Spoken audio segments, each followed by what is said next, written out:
we are going to be adding another RacerX Short Shifter to this GR Corolla today. Mike has driven over from Seaside. So, and he's got the beautiful even cherry, so, which makes it quick and easy to get the stuff out of the way. He's already done the bushings too, so that makes that easy. So all we have to do is do this piece right here. Falls apart. Yeah, so here we go. Everything's installed, the new RacerX Short Shifter, and Mike is ready to go. So now we'll put the brackets back on that go here, and the front piece of his air filter, and this will be all done.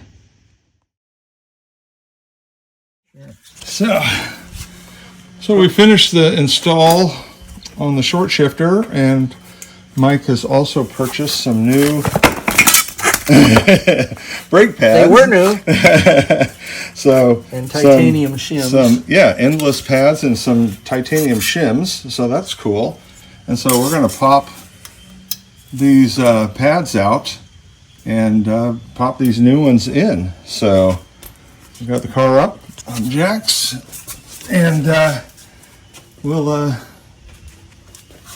pop this out, and then these pins come out, and then the pads come out. It's a pretty easy process.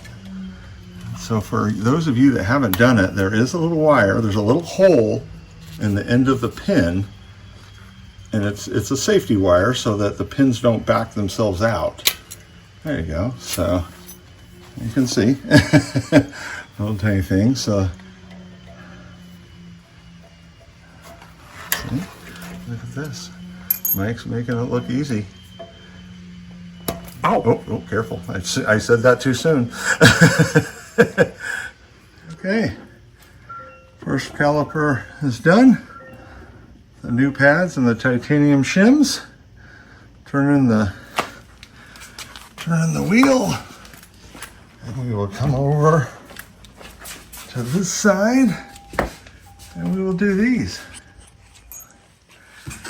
So if any of you guys have ever done brakes before, it is frighteningly amazing how simple these are once you kind of do them once.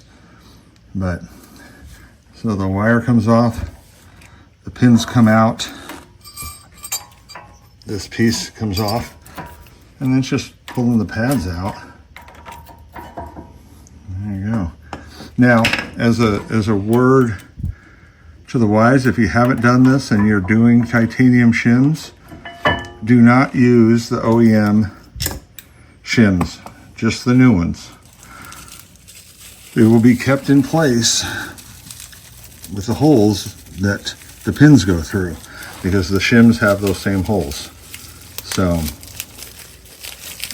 you just want to make sure that, because these are new pads and these are new shims, there's no grease, so make sure you put a little bit of grease on the back side of them. And keep in mind for you guys, it doesn't take a lot of grease, just a little bit. And this is the beauty of systems like this, because then you can literally just drop them right back down into the slot. Depending on how much room you have, you might have to push the pistons back in a little bit. Other way, there you go. Yeah, won't break very good. Yeah. You'd be thinking these pads are terrible.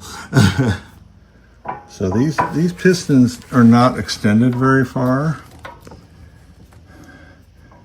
So he's actually using the pad to kind of shimmy them back in a little bit. And it doesn't take very much force to get them to move back in, especially on a newer vehicle. They're not all rusted up. So there you can see that's what he's doing with that.